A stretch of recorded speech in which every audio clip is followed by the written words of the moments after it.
വത്തിക്കാനിൽ corona രോഗം സ്ഥിരീകരിച്ചു. Vatican നഗരത്തിലെ ക്ലിനിക്കിലെത്തിയ രോഗിയിലാണ് കൊറോണ സ്ഥിരീകരിച്ചത്. രോഗബാധ കണ്ടെത്തിയതിനെ തുടർന്ന് വത്തിക്കാനിലെ ഫ്രാൻസിസ് പാപ്പായുടെ പരിപാടികൾ റദ്ദു ചെയ്തേക്കും.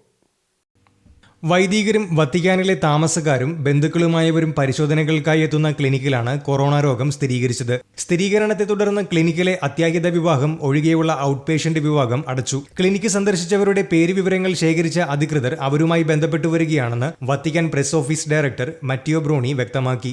ഇറ്റാലിയൻ അധികൃതരുമായി ഇക്കാര്യങ്ങൾ ചർച്ച ചെയ്തതായും അദ്ദേഹം പറഞ്ഞു. രോഗം പടരുന്നത് തടയാനുള്ള നടപടികൾ പരിഗണനയിലാണെന്നും അദ്ദേഹം വ്യക്തമാക്കി. ഫ്രാൻസിസ് പാപ്പയുടെ പൊതുപരിപാടികൾ റദ്ദ് ചെയ്യാൻ സാധ്യതയുണ്ടെന്നാണ് കരുതുന്നത്. അതേസമയം റോം രൂപതയിൽ കൂദാശകളല്ലാത്ത മറ്റു പരിപാടികൾ മാർച്ച് 15 വരെ റദ്ദാക്കിയിട്ടുണ്ട്. കാറ്റഗിസം ക്ലാസുകളും വിവാഹ ഒരുക്ക കോഴ്സുകളും ധ്യാനങ്ങളും ഇതിന്റെ ഭാഗമായി റദ്ദാക്കിയിട്ടുണ്ട്. എല്ലാ ദേവാലയങ്ങളിലും വിശുദ്ധ കുർബാന തുടരുന്നുണ്ട്. International desk Shekinah news.